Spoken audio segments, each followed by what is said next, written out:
Hi everyone, welcome to my channel. आज हम लोग जो है जिस टॉपिक पर बात करेंगे वो है हमारा फॉर्मल इंफॉर्मेशन सिस्टम। ठीक है, फॉर्मल इंफॉर्मेशन सिस्टम।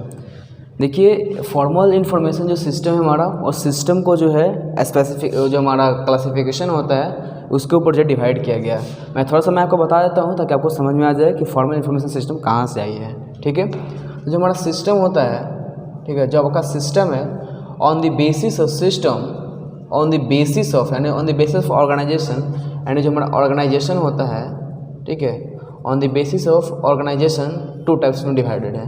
पहला हमारे पास है फॉर्मल, ओके, पहला है फॉर्मल और दूसरा आपका इनफॉर्मल। ठीक है, इनफॉर्मल सिस्टम। तो वही मैं आपको जो है पहले फॉर्मल सिस्टम जो हमारा है उसको मैं आप करा देता हूँ, फॉर्मल सिस्टम।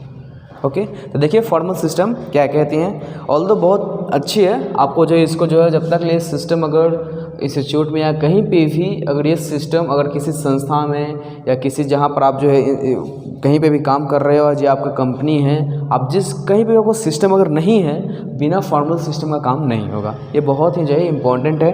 ठीक है, आपको जो है मैं टाइप्स बताऊँगा इसका कितने टाइप्स की होती हैं। ठीक है, उसके बाद फिर मैं फॉर्मल इन्फॉर्मेशन का एडवांटेज बताऊँगा। चलिए स्टार्ट करते हैं। देखिए, फॉर्मल इंफॉर्मेशन सिस्टम क्या होती हैं कि these are the type of system. मैंने आपको पहले ही बता दिया कि क्या है हमारा, वो टाइप ऑफ ऑर्गेनाइजेशन है, सॉरी टाइप ऑफ सिस्टम है on the basis of organisation. Okay, these are the type of system that are design. ठीक है, उसको किस लिए डिज़ाइन किया गया है, that are design develop and maintain by the organisation for a specific purpose.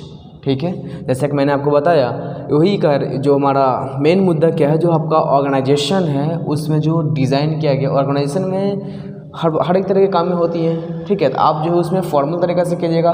ठीक है, फॉर्मल जो आपका इन्फॉर्मेशन सिस्टम है आपको सिस्टमेटिक भी प्रोवाइड करता है ना, और जो हमारा सिस्टमेटिक भी प्रोवाइड करता है वही तो हमारा इंस्टीट्यूट में रहता है, हमारा जो ऑर्गेनाइजेशन में रहता है। ठीक है, तो यहाँ पर बताया गया है कि develop and maintain by the organisation for specific purpose.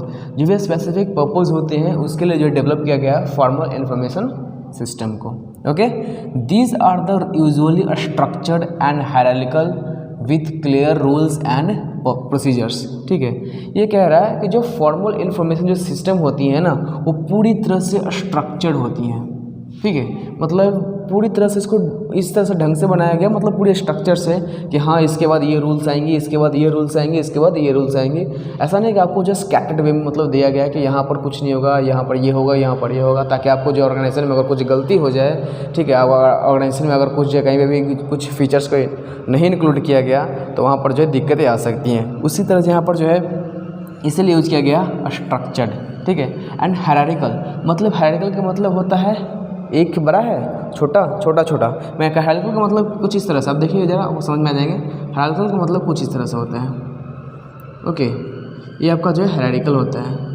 Okay, तो देखिए सबसे ऊपर जो है अगर सपोज डैट यहाँ पर जो है जब हायरार्किकल अगर कोई भी चीज़ अगर हायरार्किकल फॉर्मेट में होती है तो उससे जो है जो भी अगर एरर्स आ गए या फीचर्स उसमें इंक्लूड नहीं हैं या कहीं पे भी गड़बड़ी आ गई या तो कहीं पे कुछ दिक्कतें आ गई तो उसको जो सॉल्व करना आसानी होती है। इसीलिए हम लोग जो है हायरार्किकल का यूज करते हैं विथ क्लियर रूल्स। जैसे कि मैंने आपको बताया, फॉर्मल जो हमारा इन्फॉर्मेशन सिस्टम है उसमें पूरी तरह से जो हमारा क्लियर रूल्स लिखा हुआ रहता है, यानी क्लियर रूल्स होते हैं।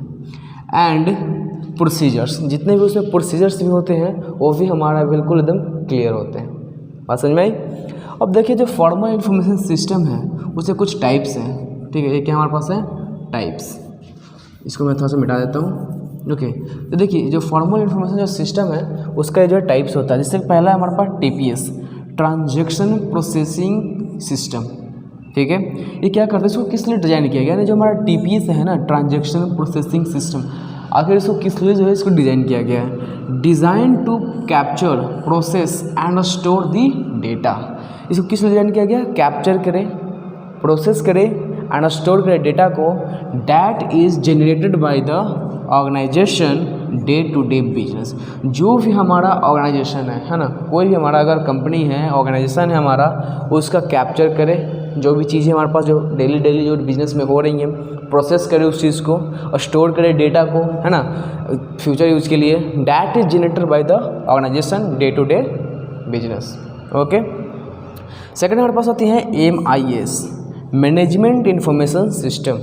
ये क्या कहती है वो मैं बताता हूँ। डिज़ाइन फॉर बिजनेस मेकिंग, है ना, डिसीजन मेकिंग। जो हमारे मैनेजमेंट इंफॉर्मेशन जो सिस्टम है ना, इसको डिज़ाइन किया गया है डिसीजन मेकिंग के लिए कि क्या डिसीजन कहाँ पर लेनी चाहिए, कैसे लेनी चाहिए, किसको कंट्रोल के बेसिस पर डिसीजन लेनी चाहिए, वो सब बताता है हमारा MIS। ओके। प्लानिंग के लिए, यानी जो हमारा जो MIS है उसको जो प्लानिंग के लिए डिज़ाइन किया गया है। मॉनिटरिंग के लिए, मॉनिटरिंग मतलब उस पर जो है आंखें मतलब गड़ी रहनी चाहिए ताकि दिखाई दे कि हाँ क्या क्या जो है वहाँ पर चल रही हैं बातें, ठीक है। उसको जो है कहीं पे कुछ गलती तो नहीं है, उसको जो है करेक्ट करने की बात है, वहीं पे मॉनिटरिंग होती है, मतलब उसके ऊपर पूरी तरह से फोकस रखना, ठीक है।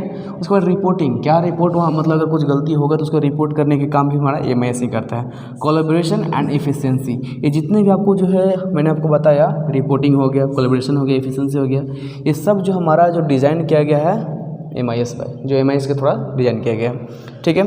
अब हो रहा है कि DSS, decision support system.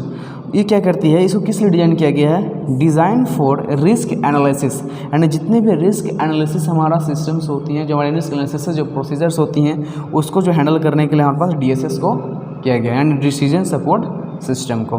Forecasting, जो भी हमारी फोरकास्टिंग होती हैं वो किसके थ्रू होती हैं? डिसीजन सपोर्ट सिस्टम के थ्रू होती हैं, ठीक है। रिसोर्स का एलोकेशन, ठीक है, रिसोर्स का एलोकेशन भी जो हमारा DSS ही करता है। Strategy, planning and performance and monitoring and decision making, ठीक है, ये सब जो काम करती हैं हमारे DSS ही करती हैं, ओके।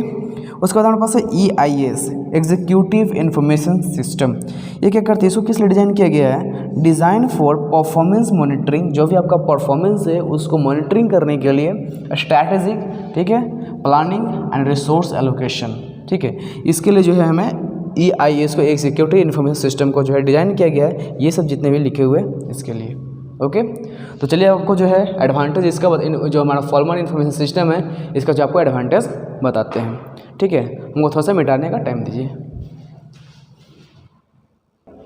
तो देखिए इसका जो हमारा एडवांटेजेस हैं, वो पहला एडवांटेजेस ये है कि it improve the decision making, यानी जो हमारा फॉर्मल इंफॉर्मेशन जो सिस्टम हमारा है उसका पहला एडवांटेज ये है कि इम्प्रूव करता है डिसीजन मेकिंग, यानी क्या आपको कहाँ पर डिसीजन लेना है, कैसे आपको डिसीजन लेना है, किस सिचुएशंस में डिसीजन को हैंडल करना, मतलब डिसीजन को लेना है, और कैसे जो डिसीजन लेने के बाद सिचुएशन को हैंडल करना है, वो सब हमको क्या बताता है? फॉर्मल इंफॉर्मेशन सिस्टम में बताती है, ठीक है। इट इंक्रीज द इफिशियंसी, यानी क्या करता है? हमारे इफिशियंसी को जो है इंक्रीज करता है फॉर्मल इंफॉर्मेशन सिस्टम, ओके।